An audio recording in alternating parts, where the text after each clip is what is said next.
सबसे पहले बच्ची को अपहरण किया गया। उसको बिना पेरेंट्स की जानकारी के उसको प्रयागराज स्टेशन पर ले जाया गया। उससे फ्रेंडशिप करके उस महिला द्वारा उसके अन्य साथियों ने उसको मोटिवेट किया कि वो अपना धर्म परिवर्तन करें। एंटी नेशनल एक्टिविटीज में ये गैंग इन्वॉल्व है। ये एक फूलपुर थाना से संबंधित जो घटना रिपोर्ट हुई थी, उसमें परिजनों द्वारा सूचित किया गया था कि एक जो दलित कम्युनिटी की नाबालिग बच्ची है, जिसको एक मुस्लिम समुदाय की एक महिला के द्वारा अपने गैंग के कुछ साथियों के साथ मिलकर के उसका अपहरण किया गया। और उस अपहरण के करने के बाद में उसको पहले दिल्ली ले जाया गया, फिर केरला ले जाया गया, और केरला से वो बच्ची जो है सकुशल बरामद हुई। जब ये सूचना हमें मिली है तो उसके बाद सबसे पहला जो टारगेट था वो ये था कि बच्ची को कुशलता से बरामद किया जाए, और परिवारजनों की सहायता से केरला से बच्ची को बरामद किया गया।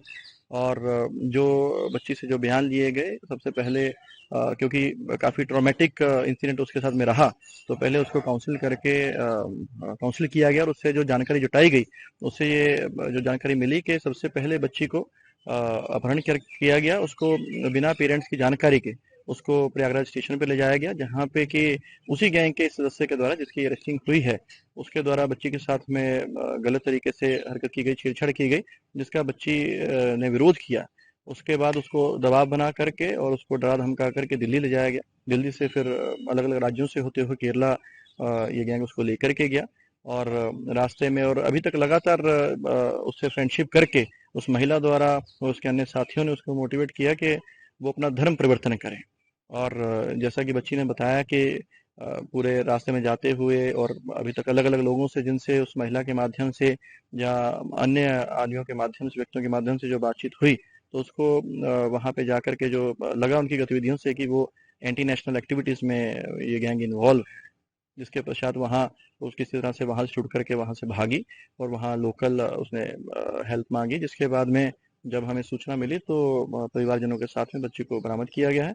और इसमें जो 2 आरोपी हैं, जिस महिला ने ये पूरी जो साजिश को अंजाम दिया, बच्ची के साथ फ्रेंडशिप करना, उसके बाद में उसको बरगला करके, बहला करके उसको घर से लेकर के जाना, और उसके बाद उसको धर्म परिवर्तन के लिए मोटिवेट करना, और इसके साथ ही जो उसका दूसरा साथी जो कि उसको रेलवे स्टेशन पर लेकर के गया, जिसने उसको यहाँ से उसको ले जाने में, निकालने में उसका रोल अदा किया, और रास्ते में बच्ची के साथ में गलत हरकत की, उसकी गिरफ्तारी हो गई है। इसमें अभी तक की पूछताछ के दौरान कई अन्य नाम सामने आए हैं, जिसमें कि प्रयागराज के और दिल्ली के और कुछ केरला के कई ऐसे लोगों के नाम सामने आए हैं, जिनके विभिन्न पहलुओं से जिनकी जांच की जा रही है। और हमारी अलग अलग टीमें जो हैं, इसमें जो अलग अलग पहलू आए हैं उनकी जांच कर रही हैं, और आगे और लोगों की गिरफ्तारी करके इसमें कार्रवाई की जाएगी। कुल कितने लोग सर इसमें इन्वॉल्व हैं? देखिए, जैसा मैंने बताया कि अभी तक इसमें 2 लोगों की अरेस्टिंग हो चुकी है, और कई अन्य लोगों के सामने नाम आए हैं, और अभी उनकी क्या संलिप्तता है, किस प्रकार से उनकी इन्वॉल्वमेंट रही है। और जैसा कि बच्ची ने बताया कि इस महिला के द्वारा बच्ची को बार बार ये मोटिवेट किया गया कि उसकी कम्युनिटी की और बच्चियां हैं जो माइनर थी, उनको उन्होंने पैसा दिया, या उन्होंने इस तरह के उसको सुविधाएं मुहैया करवाई, और आगे उनको बहुत लग्जरीज वगैरह उनको ऑफर की जा रही हैं, तमाम तरह के प्रलोभन उसको दिए हैं। तो उससे ऐसा प्रतीत हो रहा है कि और भी बच्चियों को इन्होंने टारगेट किया है।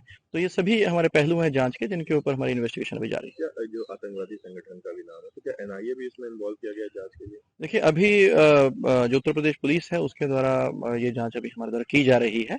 इसमें जो भी एंगल्स आएंगे, क्योंकि इंटरनेशनल एक्टिविटीज की बात आई है, तो ये बहुत एक संवेदनशील मामला है। उसमें जितने भी एंगल्स हो सकते हैं, जितने भी व्यक्तियों के जैसे नाम आए हैं, उनका क्या उनके लिंक्स हैं, किस तरह के उनका इन्वॉल्वमेंट है, या क्या उनके ट्रांजेक्शन हैं, तो हर चीज, हर पहलू अभी जांच के दायरे में है, जिसमें जांच के उपरांत ही आगे कार्रवाई की जाएगी। कोर्ट में इनको पेश कर दिया गया या अभी भी?